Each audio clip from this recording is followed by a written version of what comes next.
February 1945. 30,000 feet above the frozen heart of Germany. A lone silver Mustang slices through the thin air, its nose pointed at the ground, its wings trembling from speed. Inside the cockpit, Lieutenant Frank Baylor can barely breathe.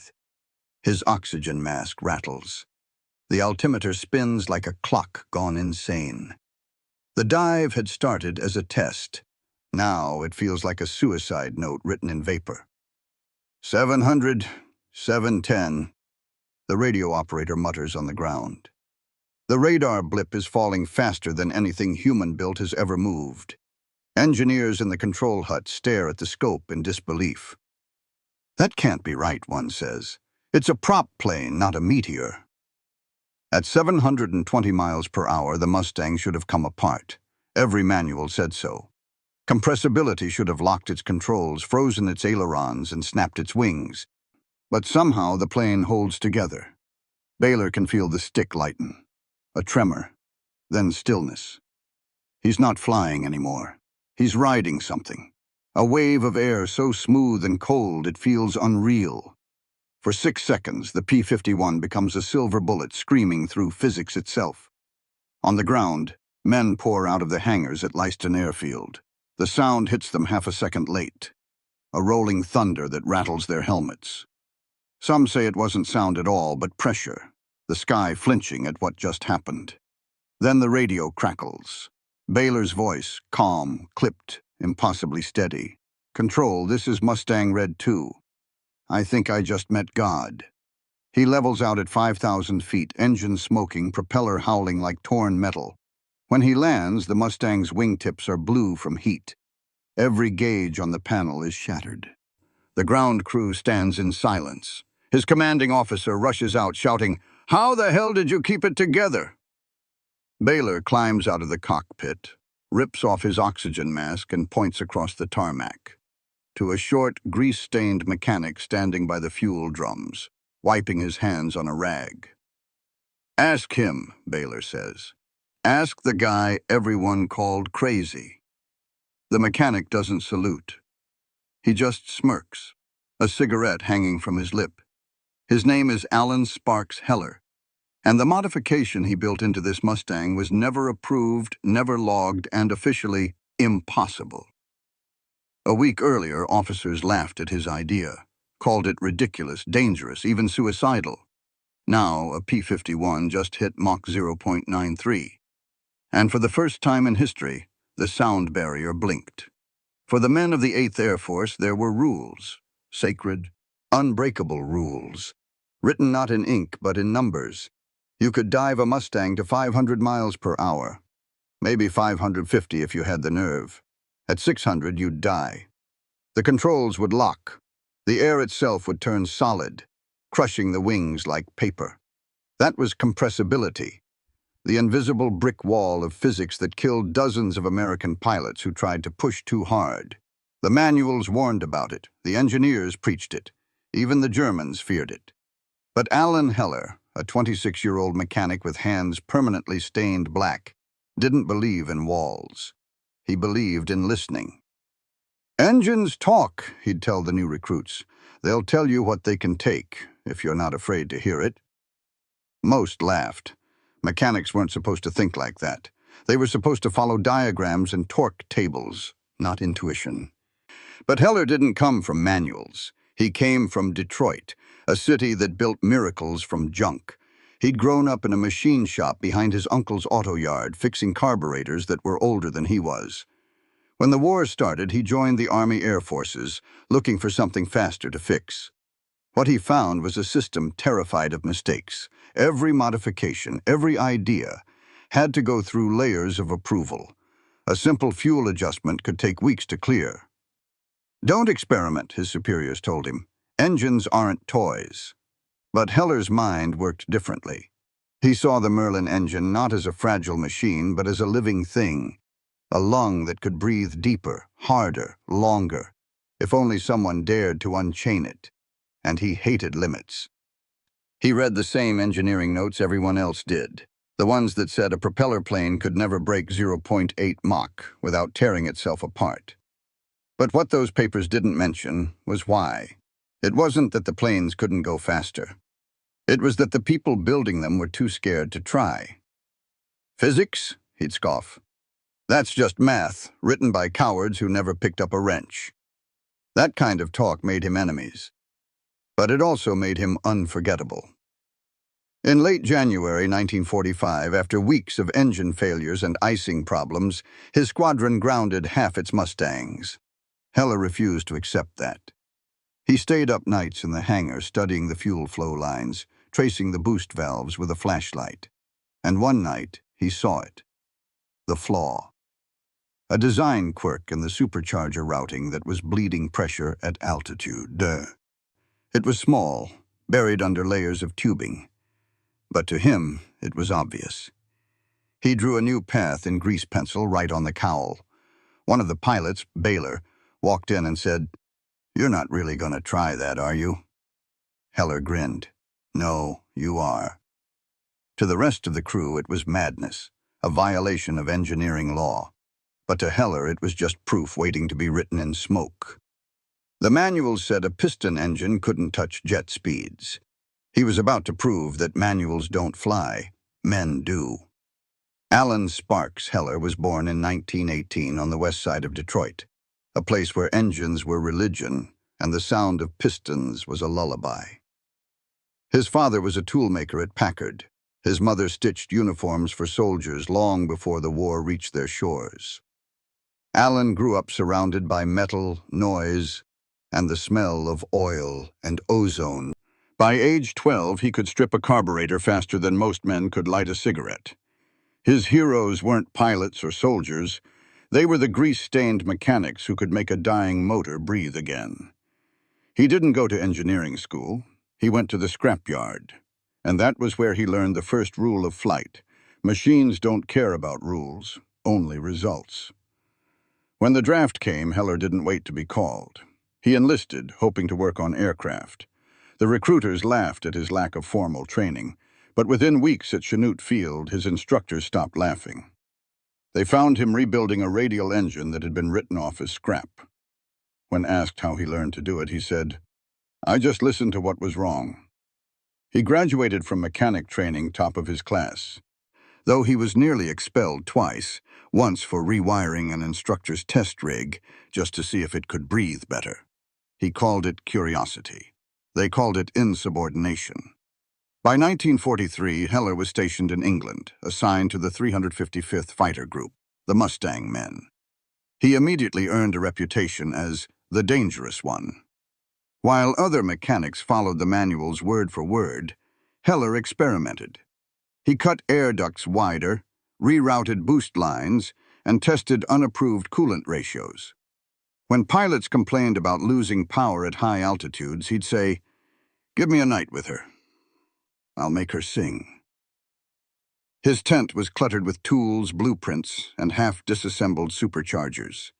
He slept on engine covers, ate out of oil cans, and wore a belt made from a radiator hose. The men teased him for it, called him the junkyard Jesus, but when their planes flew faster, they stopped laughing. Then came the idea that would change everything. During an engine rebuild, Heller noticed something strange in the Merlin's two-stage supercharger. The intercooler, designed to regulate air temperature before compression, was robbing the engine of pressure at high altitude. On paper, it was perfect. In reality, it was choking the plane at 30,000 feet. So he sketched a fix, a bypass valve to redirect the airflow during climbs, feeding the compressor with hotter but denser air for a few critical seconds. It was insane. Ridiculous, his superior called it. One mistake could melt the pistons or blow the head clean off. Heller shrugged. "You want perfection, call God. You want speed, hand me a wrench." He stayed late that night, testing the design on a grounded Mustang named Lucky Lady. The mechanics who helped him swore it would explode. Instead, the engine purred. A deeper, hungrier sound that made even veteran pilots turn their heads. One of them was Lieutenant Frank Baylor, a hotshot from Illinois with a taste for danger. He leaned against the wing and said, "If you really think she can fly faster, prove it." Heller wiped his hands and grinned. At sunrise, I will. That promise would make both men legends, and nearly destroy them. By early 1945, the North American P-51 Mustang was already a masterpiece. Sleek, fast, deadly. The machine that carried the U.S. 8th Air Force across Europe. To the brass, it was perfect. To the engineers, it was finished. To Heller, perfection was just another word for wasted potential. He didn't see a polished fighter. He saw a strangled one. The Mustang's Merlin V1650 engine, a license-built Rolls-Royce design, gave pilots a top speed of about 440 nm at 25,000 feet. With emergency boost, maybe 505. The manuals warned that above that, compressibility would rip the wings off. In the field logs, it happened too often to ignore. 40-plus Mustangs lost in high-speed dives, their control locks freezing solid, their pilots never pulling up. Every failure looked the same. Fine mechanics, perfect maintenance, perfect instructions, dead pilots. Heller read the data, chewed a pencil to splinters, and muttered the line he always said before breaking something important. The math is lying again. He started with what he knew. At 30,000 feet, the thin air dropped the Merlin's power output by nearly 40%. The intercooler and supercharger setup bled airflow just when it was needed most. The automatic boost regulator throttled back the engine whenever pressure spiked, treating speed like a disease to be cured. Heller decided to stop curing it. He ripped out the regulator's safety wire and replaced it with a modified fuel injection bypass built from a spare manifold. He rerouted a line straight from the compressor outlet to a new control lever in the cockpit, a manual boost override, though he called it something simpler, the fun switch. The result? Unfiltered thrust, 10 seconds of unrestrained pressure, enough to force the Merlin's pistons to drink air like liquid fire. He wasn't done. The second-stage supercharger was designed to transition automatically at a set altitude, but Heller had noticed lag in the switchover. It was costing pilots seconds. And in dogfights, seconds were life. He rewired the switch for manual control, letting the pilot decide when to engage high blower mode. Feels like overkill, one of his crew said. That's the point, Heller replied. We're trying to kill them. The modification was dangerous. One wrong pull and the engine could overheat, detonate, or seize mid-air. But on paper, Heller's setup could boost manifold pressure past 80 inches of mercury, 20 more than the official limit. He logged the change as routine intercooler maintenance. No one checked. For testing fuel, he blended aviation gas with a mix of water and methanol scavenged from a crashed bomber's emergency kit. It was a banned formula, corrosive, unstable, but potent. He'd read about British racers using it in pre-war speed runs. If it was good enough for a Bentley, he said, it'll do for a war. In theory, the system could push the P-51's propeller tips close to the speed of sound. In practice, it might blow the engine apart. But to Heller, the only way to find the truth was to make the lie scream. He showed the plans to Lieutenant Baylor the next morning. The pilot looked them over, eyebrows raised. This is insane. Good, Heller said. It'll match you then. At dawn, the two men shook hands beside the idling Mustang. The ground crew backed away. You sure she'll hold together? Baylor shouted over the roar. Heller grinned, cigarette clenched in his teeth. She'll either fly faster than Sin, or meet him first. The red-tailed Mustang thundered down the runway, leaving behind only a cloud of dust and disbelief. The test flight wasn't scheduled. It wasn't approved. It wasn't even written down. At dawn on February 18, 1945, the fog over Leiston Airfield still clung to the grass. The base was quiet save for the distant hum of generators and the muffled clang of a fuel drum. In the far corner of the tarmac, under a half-collapsed tarp, Alan Sparks Heller worked by lantern light. He wasn't wearing gloves. He never did. His hands were raw from cold and gasoline, but steady. He checked every line, every bolt, every hose he had rerouted in defiance of military order. Each connection gleamed with frost and oil. This was no factory test bed. It was a field miracle held together by nerve and wire. Lieutenant Frank Baylor appeared from the shadows, coffee in hand, flight jacket zipped halfway. "You realize this could get both of us court-martialed." Heller didn't look up. "You realize it could make you famous." The two men laughed, not bravely but quietly, like men who knew they were stepping over a line they'd never come back from. Heller pulled a wrench from his pocket and twisted the final clamp into place. The fuel mixture hissed faintly, methanol, water, and aviation gas, a cocktail volatile enough to turn the hangar into a crater if it leaked. 50 inches of manifold pressure, Baylor said. "You sure it won't blow?" Heller smirked. "Not if she likes you." They rolled the P-51 out onto the frost-bitten strip. The Mustang looked ordinary, but under the skin it was a ticking revolution. Manual boost override. Direct line supercharger, methanol injection feed. To the Air Force it was sabotage. To Heller it was art. "Remember," Heller said, climbing onto the wing, "you get 10 seconds of boost. Any more and she'll melt the heads clean off." 10 seconds? Baylor grinned, tightening his mask. "I'll make 'em count." The engine started with a cough, then a low growl. A moment later it roared alive, spitting white flame from the exhaust stacks. The sound was wrong, deeper, angrier, almost metallic. Mechanics peered from the barracks windows, half in awe, half in fear. One of them whispered, "That's not a Merlin anymore. That's a monster." Baylor taxied down the runway, checked his controls, and saluted the crew. Then he throttled forward. The Mustang leapt ahead like a living thing, wheels barely touching the ground, before it clawed for the sky. The first climb was smooth, normal. But at 25,000 feet, Baylor pulled the lever Heller had wired by hand.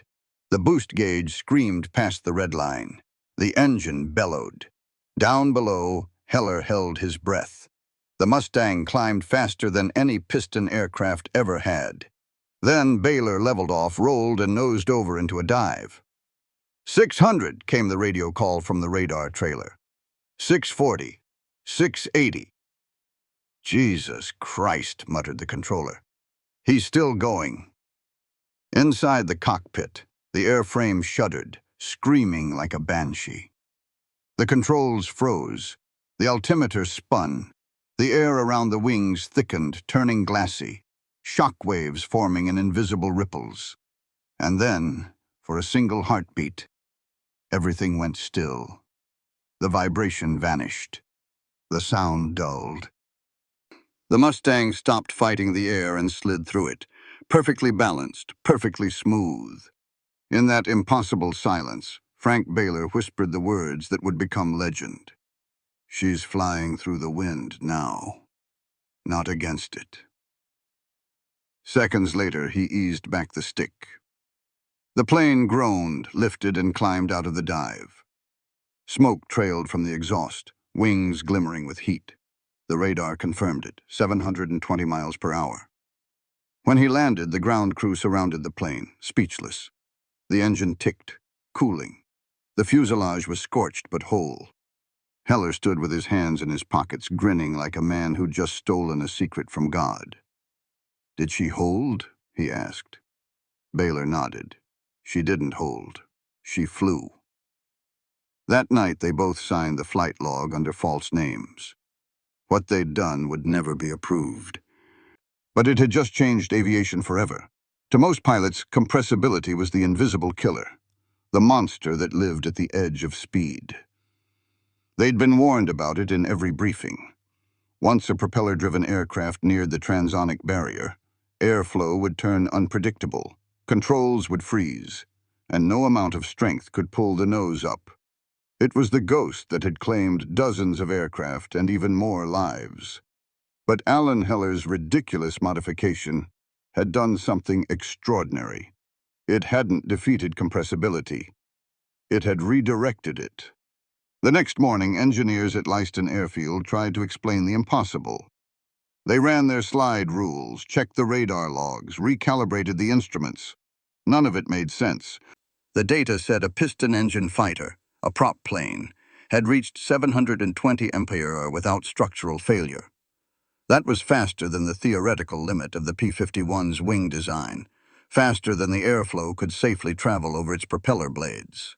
Heller just leaned against the engine cowling, smoking. "Maybe physics blinked," he muttered.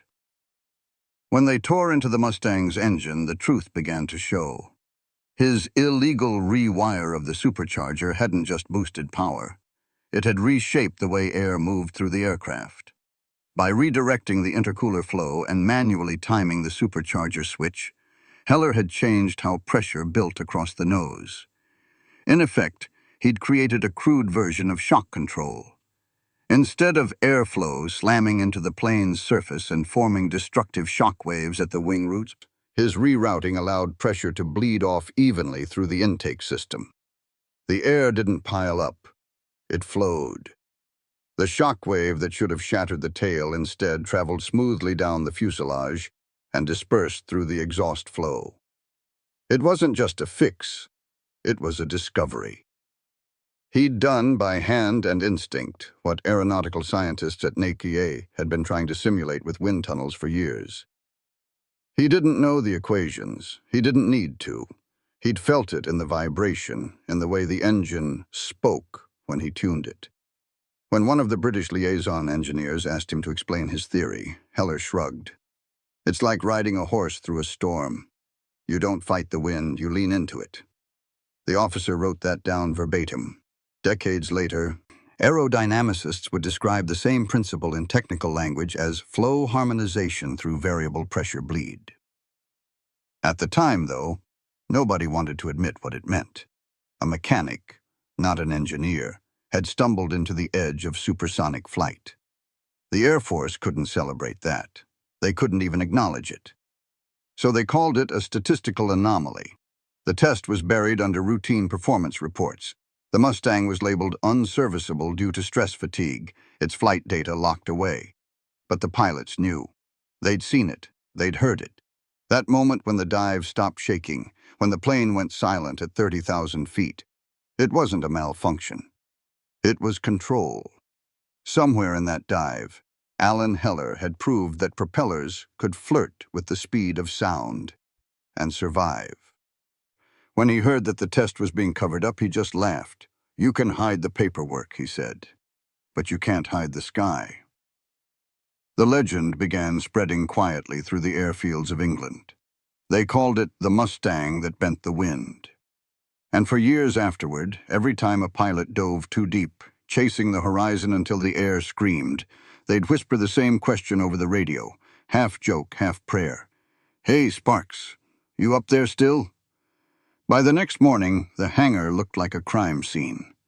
The P-51 sat roped off behind yellow cordon tape, its silver skin scarred black around the exhaust stacks. The ground crew kept their distance, whispering like men who'd seen a ghost. Nobody was sure if they'd witnessed genius, insanity, or both. Then the inspectors arrived. 2 jeeps, 3 officers, and a clipboard thicker than a flight manual. Major Davenport from 8th Air Force Engineering led the charge, flanked by a pair of right field scientists in spotless uniforms. They stared at the blackened Mustang as though it had committed a crime. "Who authorized this configuration?" Davenport barked. Heller, sleeves rolled up, didn't even look up from the spark plug he was cleaning. "Gravity," he said. "It signed off first." That earned him a citation before breakfast. They took samples of everything. The fuel mixture, the melted boost lines, even the bolts around the engine mounts. The right field men muttered equations under their breath, trying to understand what they were seeing. A plane that should have ripped itself apart at 600 had not only survived, it had flown smoother past 700. The data recorders confirmed the unthinkable. Mach 0.93. When they opened the cowling, their confusion deepened. Heller's modifications didn't match any known schematic. He'd rerouted the intercooler bleed into the supercharger manifold, bypassed a pressure governor with an auxiliary feed line made from repurposed hydraulic tubing, and rewired the second-stage clutch for manual engagement. Each fix looked crude, hand-filed, uneven, but the airflow it created was mathematically perfect. "This isn't engineering," one scientist whispered. "It's witchcraft." Davenport snapped. "It's sabotage." Heller shrugged. "Sabotage doesn't climb to 30,000 feet and come home in one piece." They confiscated his notes, photographs, even his toolbox. When they demanded to know how he came up with the idea, he told them, "Listening to the engine. She tells you what she wants." The room went quiet. Nobody in a uniform wanted to believe that a mechanic with no degree had just outsmarted the laboratories of Wright Field and Rolls-Royce. But the proof was sitting right in front of them, a living machine that had brushed the edge of sound and survived. The engineers tested the components for days. Every measurement lined up with one impossible conclusion. Heller's pressure routing had shifted the center of lift 3 inches aft during high Mach flow, stabilizing the Mustang instead of tearing it apart. He hadn't broken physics. He'd tricked it. Major Davenport slammed his clipboard shut. "This conversation never happened. The aircraft will be classified and shipped for further study. Sergeant Heller, you're grounded effective immediately." Heller lit a cigarette. "Good," he said. "The sky's getting crowded anyway." They escorted him off the flight line that night. No trial, no hearing. His orders were changed to stateside maintenance duty, pending reassignment. The Mustang disappeared onto a transport plane bound for Ohio, tagged only with a number, XP-51 720. But before he left, Baylor found him in the dark, leaning against an oil drum. The pilot didn't speak at first. He just handed Heller his flight gloves. "Keep them," Baylor said. "You earned them more than I did." Heller smiled faintly. "I didn't earn anything. I just reminded the air who's boss." The next morning, he was gone. The hangar was empty except for the scorch marks on the floor, the shadow of a legend the Air Force didn't want to exist. Months later, long after the war had ended and Europe had gone quiet, a wooden crate arrived at Wright Field, Ohio, stamped in red paint. "Property of U.S. Army Air Forces, do not open without authorization." Inside was what remained of Alan Heller's Mustang, the engine scorched and warped, with fragments of melted tubing and a hand-lettered note still taped to the manifold. It read in grease pencil, "Don't throttle fear." A team of engineers from the newly formed Air Technical Service Command gathered around it like priests examining a relic. On paper, the flight should have been impossible. The Merlin engine wasn't rated for that speed, that pressure, or that altitude. But the logs, radar, and stress data didn't lie. Baylor's Mustang had crossed into transonic flow and come back alive. For the first time, someone had forced a piston aircraft to kiss the sound barrier. And it hadn't died doing it. They took it apart bolt by bolt, mapping every modification. What they found stunned them. The intercooler bypass, carved by hand from scrap tubing, was redirecting airflow at high altitude in a way no model had ever predicted.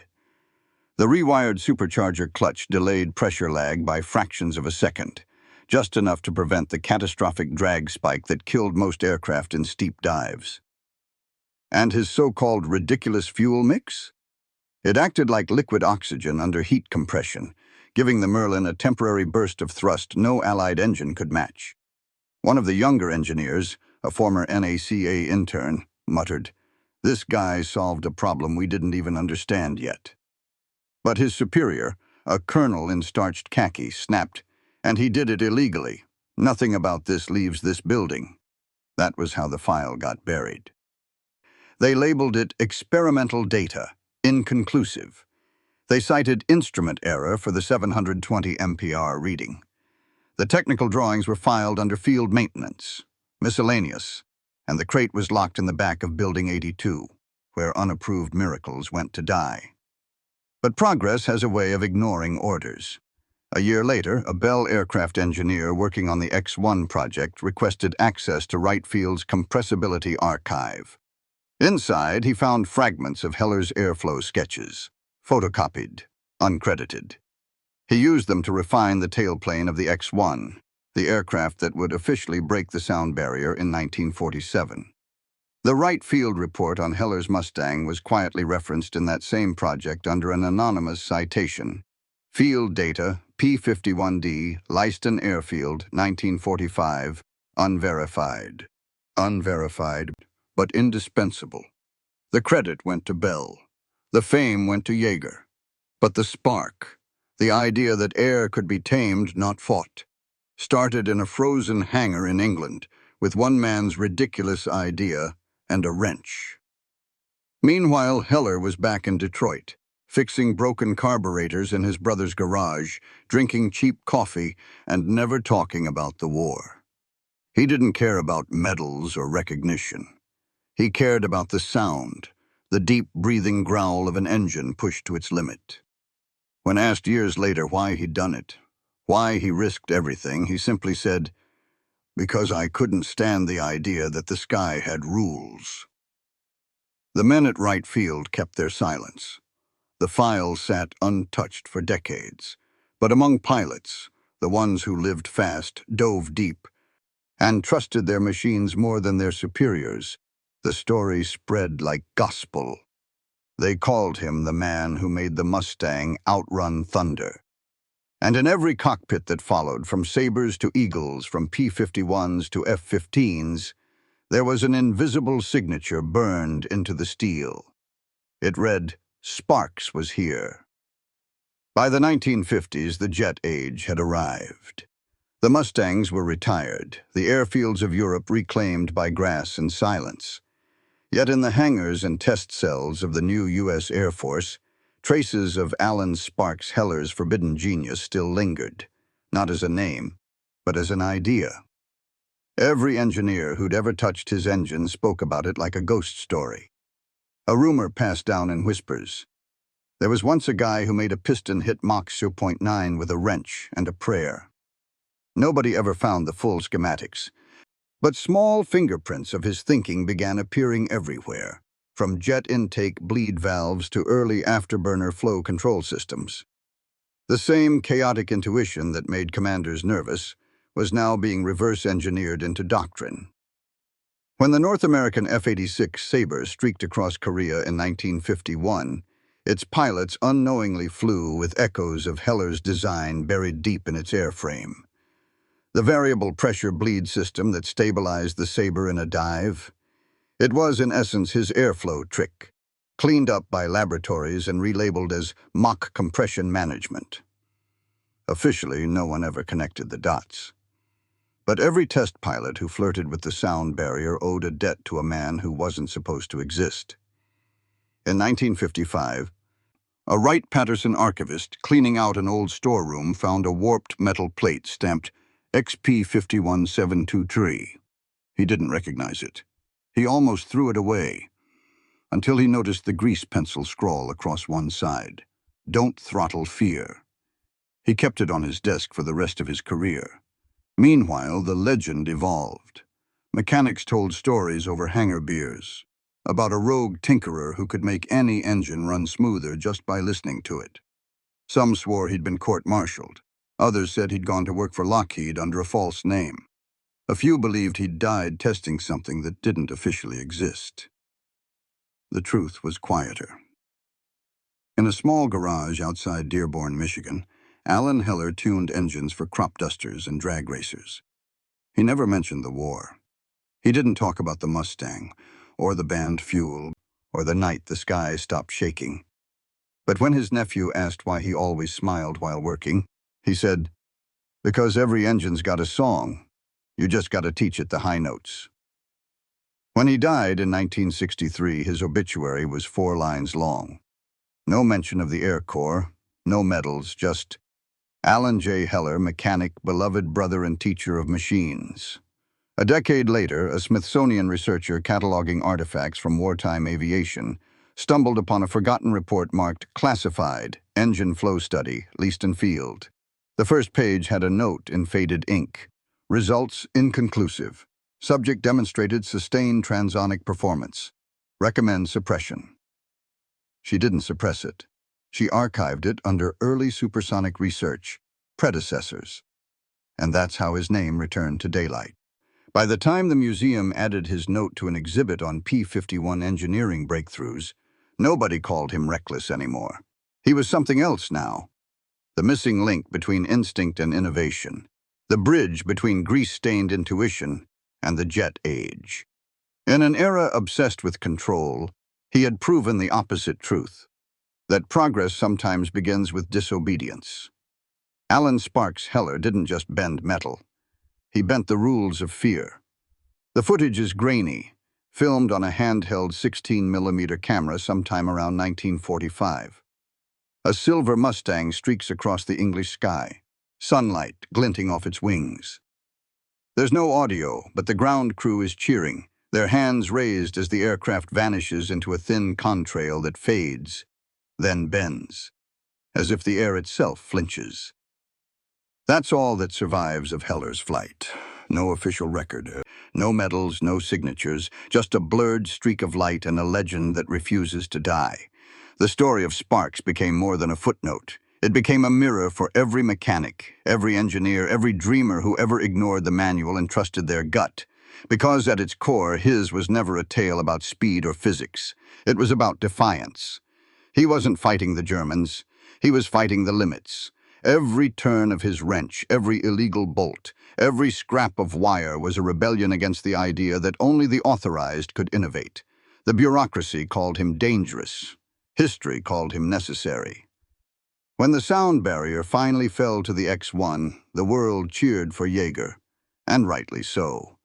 But in hangars across America, men who remembered Heller raised their mugs quietly and said, "He got there first." Today, the same physics he discovered by accident guides stealth aircraft, supersonic transports, even space re-entry vehicles. His ridiculous airflow theory, once banned, lives inside the DNA of machines that now circle the Earth. And somewhere in the static of every jet engine that climbs toward the edge of sound, you can still hear it. That faint growl, the pulse of air slipping past its limits, the sound that says rules were made to be rewritten. In the end, Alan Heller didn't need credit. He didn't need applause. He just needed proof that man could teach metal to dream faster. That's what his flight was. A dream, screamed into the sky at 720 miles per hour. The myth of Sparks endures not because he outran the Luftwaffe or defied orders, but because he reminded the world that the frontier of human invention isn't found in laboratories. It's found in the hands of those who dare to break the silence of can't. So the next time an engine roars to life, remember the man who taught it to sing louder than fear. Because courage, in the language of machines, sounds like ignition. And for one brief burning moment over England, that sound carried a name. Alan Sparks Heller, the man who taught air to obey.